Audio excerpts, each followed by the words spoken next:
నశించిపోతారు? భక్తిహీనులు నశించిపోతారు. చాలమ్మా, ఎవరు నశించిపోతారో మొదటి మాట, భక్తిహీనులు నశించిపోతారు. ఇప్పుడు భక్తిహీనత అంటే ఏంటి? అమ్మ నిద్రపోవద్దు, వీటి చూడండి కొంచెం మంచిగా ఏమంటారా, పేరు నాకు తెలియదు కనుక నిద్రపోవద్దు. గమనించండి, ఇప్పుడు భక్తిహీనత అనేది మనకు తెలియాలి. ఇప్పుడు రక్తహీనత మనకు తెలుసు అంటారా? రక్తహీనత అని ఎవరంటారమ్మా? అంటే రక్తము లేని వారిని రక్తహీనత కలిగిన వారు అంటాం.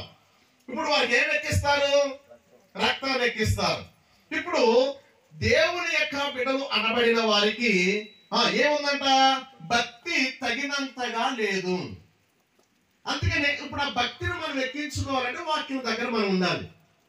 ఇప్పుడు అందరం కూడా భక్తి పరులమే అంటాం, అందరం కూడా నేను నీతి పరులమే అని అంటాం, ఇదిగో నేను దేవునిలో ఎదుగుతున్న వారమే అని అంటాం.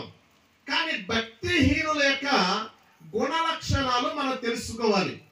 అప్పుడు వారు భక్తి కలిగిన వారు అన్నప్పుడు నీలో భక్తి లేదు అని మనం అనక్కర్లేదు. కానీ ఇది ఆ గుణాన్ని బట్టి నీలో భక్తి లేదని మన మనసులో అనుకునే ప్రభువా అబద్ధమాడుతూ ముందుకు వెళుతున్నారు కనుక అయ్యా తగినంత భక్తిని దయచేయలేనా, మాటకు తగినట్లుగా వారిని నడిపించేలాయన నువ్వు ఇంటికి వెళ్ళి ప్రార్థన చేయాలి. మొక్క మీద ప్రార్థన చేస్తూ ఊరుకోరు. గమనించండి. అందుకనే ప్రియ బిడ్డలారా, ప్రభువైన యేసు మాట్లాడుతున్న మాటలు ఎవరు భక్తిహీనులు అని చెప్పాలని మనం చూడగలిగితే చూడండి, 36వ కీర్తనలో పక్కనే ఉంది.